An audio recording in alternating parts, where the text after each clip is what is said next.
नमस्कार मेरे प्रिय आत्मन और साई वाणी को पूरे विश्व से सुनने वाले मेरे सभी भाई बहन।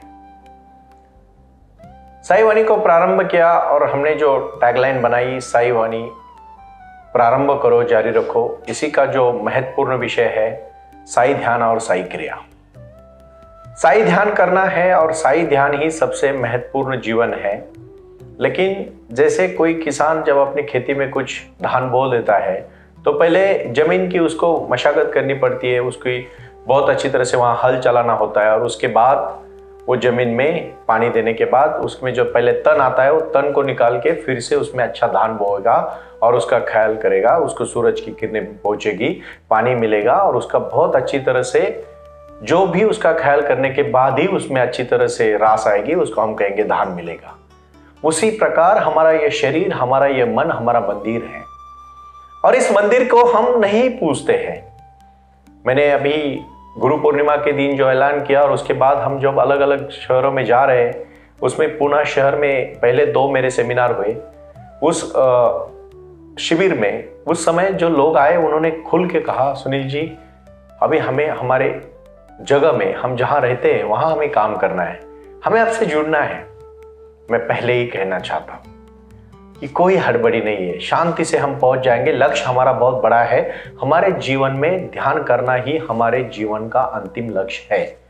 लेकिन ध्यान करने के बाद ही जीवन में बदलाव आएगा, ये मैं आपको विश्वास के साथ कहता हूं। पंच महाभूतों से हमारा यह शरीर बना है और हम जन्म लेते हैं तभी हमारी सांस शुरू होती है और जब हम मृत्यु तक पहुंचते हैं, यहां तक आप सब जानते हैं। लेकिन हर सांस के पीछे क्या राज छुपे हैं, ये मैं एक एक छोटी सी कहानी से मैं आपको कहना चाहूंगा। सबसे महत्वपूर्ण है श्वास को अंदर लेना और बाहर छोड़ना, ये एक हो गई क्रिया।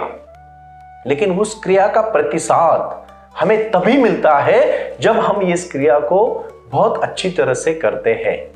देखो, ऑक्सीजन हमें सांस से मिलता है। हम जब सांस लेते हैं तब ऑक्सीजन चला जाता है और हम हर नस नस में जाके, हमारे खून में जाके, हमारे हर ऑर्गन तक पहुंच के वो हमारे शरीर में ऊर्जा देता है।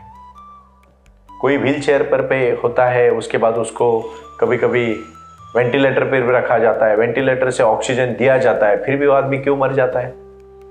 ऑक्सीजन तो उधर उसको वहां भी मिलता है ना, उसमें प्राण ऊर्जा नहीं होती। आप बहुत शांति से हर बात को ठीक से समझो कि हर सांस लेने के बाद हमारे शरीर में प्राण वायु, इसीलिए सांस को प्राण वायु कहा जाता है। और वो जब प्राण भरता है, जब जान भरता है ना, तब हम जिंदा रहते हैं। अभी हम सोचेंगे हम तो जिंदा है, लेकिन हमारी शक्ति, मैं यहाँ मेरे मित्र बालाजी जी को कहूंगा कि आप आगे 5 मिनट का वीडियो यहाँ सबको दिखाएं। और मैं चाहूंगा कि ये वीडियो आप शांति से देख रहे हो अभी, और वीडियो शुरू हो चुका है। सिर्फ शांति से वीडियो देख लेना, ये बहुत ही महत्वपूर्ण कला है। अभी 5 मिनट का वीडियो देखने के बाद मैं आगे का शुरू कर रहा हूं।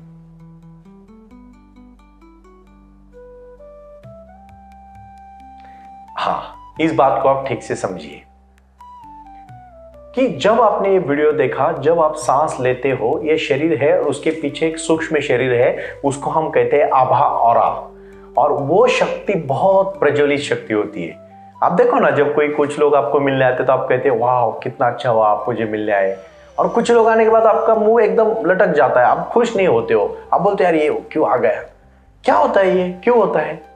क्योंकि उसकी आभा, उसकी शक्ति, वो हमें बहुत शक्ति देती है, प्रेरणा देती है। आपको पता है, आप कितना भी खाओगे ना तो आपका पेट ज्यादा एक्सेस होने के बाद आप डलनेस महसूस करते हो। ज्यादा सोते हो ना, फिर भी आप डलनेस महसूस करते हो। सूरज ये अग्निदेव है और अग्नि जब निकलता है ना, देखो सूरज की तरह से हमें होना चाहिए। जब सूरज उगता है तो हमें उठना चाहिए। जब सूरज बहुत हमारे सर पे पहुंचता है तो हमें दबा के बहुत अच्छी तरह से पेट भर के खाना चाहिए। इसीलिए खाने के बारे में कहा है, सुबह का खाना राजा की तरह हो, दोपहर का खाना इंसान की तरह हो और रात का खाना भिखारी की तरह हो, यानी कम हो। क्यों कहा है ये शास्त्र में? क्योंकि जब सूरज उगता है ना तो उसकी अग्नि निकलती है और सुबह जब जल्दी खाएंगे, दिन भर एक्सरसाइज करेंगे, काम करेंगे, भाग दौड़ करेंगे, अपना अपना रहन सहन जो भी काम है आपका निजी कर्म करेंगे, तो हमारी ये शक्ति उसको लग जाती है। ये छोटी छोटी चीजें आप बोलोगे बहुत ये आसान है, लेकिन करना आसान है। बात करना, बोलना बहुत ही महत्वपूर्ण है। लेकिन आपको पता है ये करना आसान है, बहुत आसान है, लेकिन लोग करते नहीं है। ये बहुत बड़ी मतलब यहाँ की दुख की बात है, चिंता की बात है। भाई और बहनों, मैं 4 चीजें आज आपको बहुत महत्वपूर्ण कहना चाहता हूं। पहली चीज है, सुबह का खाना अच्छी तरह से करो, बहुत अच्छी तरह से अच्छा ब्रेकफास्ट लो। उसके बाद दोपहर का खाना मीडियम लेवल पे ले लो, और शाम का खाना बिल्कुल कम करो। 7 बजे के पहले हो सके तो खाओ, क्योंकि कोई भी खाना हजम होने में अच्छी तरह से 4-5 घंटा लगता है। इमीडिएट आप खाना खाने के बाद सोते हो ना, बहुत गलत है। पहले भी मैं ये बहुत गलतियां करता था, मेरे निजी अनुभव आपसे मैं साझा कर रहा हूं। जब खाने का समय यूज करोगे, उसी प्रकार सोने का, ये 4 शक्तियां अगर आप आत्मसात करोगे ना, अपने जीवन में आत्मसात करोगे ना, 100 साल आपको कुछ नहीं होगा। दूसरी चीज है सोना, रिलैक्स होना। 8 घंटे की नींद बहुत जरूरी है। अगर बहुत काम के कारण पॉसिबल नहीं है तो 4 घंटा नहीं, 6 घंटा तो मिनिमम सोना ही चाहिए। फिर आपकी बॉडी, आपके सब सेल्स रिकवर हो जाते हैं। तीसरा और महत्वपूर्ण है, अच्छे विचारों को आत्मसात करना, पॉजिटिव थिंकिंग। एक बात कहूं आपको, अगर आपको खाना नहीं मिला ना, 21 दिन तक जिंदा रह सकते हैं। अगर आपको पानी नहीं मिला, कुछ दिन तक जिंदा रह सकते हैं। नींद नहीं मिली, और भी कुछ दिन तक जिंदा रह सकते हैं। लेकिन याद रखना, जब सांस बंद हो जाती है ना, तो कोई चंद मिनटों में आप जिंदा भी नहीं रह सकते। और उसी सांस के प्रति हम सजग भी नहीं है। आती है, जाती है, क्योंकि उसका वैल्यू नहीं है। आप उस तरह से अगर सिर्फ प्राणायाम करके भी जिंदगी में आदमी बहुत प्रसन्न रह सकता है। क्योंकि प्राणायाम, अभी आपने वीडियो देखा ना, कि जो नीली शक्ति है, जो नीला आकाश है, वो ब्रह्मांड की शक्ति अपने नस नस में जब आती है ना, तो आदमी ताजगी महसूस करता है, प्रसन्नता महसूस करता है। क्योंकि सबसे पहला है आसन से पहले मैं कहूंगा प्राणायाम, और वो है भस्त्रिका। सिर्फ सांस भरो छोड़ो, सांस भरो छोड़ो कहने वाली बात नहीं है, प्रैक्टिस करने वाली बात है। दूसरी है कपालभाति। ये बताने की जरूरत नहीं, नाम डालोगे गूगल पे सब मिलेगा, मैं भी कह रहा हूं, तो करो इसको, आज से प्रारंभ करो और जारी रखो। बहुत महत्वपूर्ण बोला आपने, क्योंकि आप बात को समझ रहे हो अभी अच्छी तरह से। तीसरा है सबसे इंपॉर्टेंट, अनुलोम विलोम, क्योंकि इसको हम नाड़ी शोधन प्राणायाम भी कहते हैं। नाड़ी का मतलब ये नस नहीं, नाड़ी का मतलब है अपने अंदर की ऊर्जा के केंद्र। मूलाधार चक्र से सहस्राधार चक्र तक की जो ऊर्जा फैली जाती है ना, देखना जिंदगी भर नहीं, लाइफ टाइम हल्का महसूस करोगे। मन में इतना भी दड़पन लेते हैं ना लोग, तो शरीर भी साथ नहीं देता, और फिर लोग थक जाते हैं। बोलते हैं ना कि बहुत कम उम्र में ये बूढ़ा हो गया, बूढ़ा दिख रहा है, बाल झड़ रहे हैं, चेहरे पे एकदम उम्मीद नहीं है, बिल्कुल निराशाजनक जीवन जी रहा है। क्यों? क्योंकि प्राण शक्ति नहीं मिल रही है। जब प्राण में शक्ति डालोगे ना, लक्ष्य तक भी पहुंच जाओगे। अकेला प्राणायाम करने से जिंदगी बदल सकती है, पूरी जिंदगी बदलने का काम साई ध्यान कर रहा है। तीसरा और महत्वपूर्ण है, आपको करना है ओंकार का उच्चार 11 बार। ओम, ये ब्रह्मांड की शक्ति से जोड़ लेता है। ये शक्ति इतनी आसान शक्ति नहीं है। कोई भी जीवन में समस्या को दूर करने की शक्ति है ब्रह्मांड की शक्ति, और वो है ओम में। ओम एक शब्द, बहुत बड़ा शब्द है। चौथा और बहुत महत्वपूर्ण विषय है, सिर्फ और सिर्फ आपको एक एक्सरसाइज करनी है। कौन सी? कि सबसे पहले अभी ओंकार का उच्चार हो गया, दूसरा करना है प्रणव, मतलब शांत आंख बंद करके गले में सिर्फ ओम का उच्चार करना है, आवाज नहीं आना है, और गहरी सांस लेना है और छोड़ना है, लेना है और छोड़ना है। आप महसूस कर रहे हो आंख बंद करके कि आप अभी मेडिटेशन को शुरुआत कर रहे हो, प्रारंभ में मेडिटेशन। मैं म्यूजिक भी नहीं देना चाहता, क्योंकि म्यूजिक की तरफ ध्यान चला जाता है और वही हमारा ध्यान अटक जाता है। भाई और बहनों, आप आंख बंद करके अभी बैठे हो ना, तो शांति से सिर्फ अपनी सांस पे ध्यान दे रहे हो।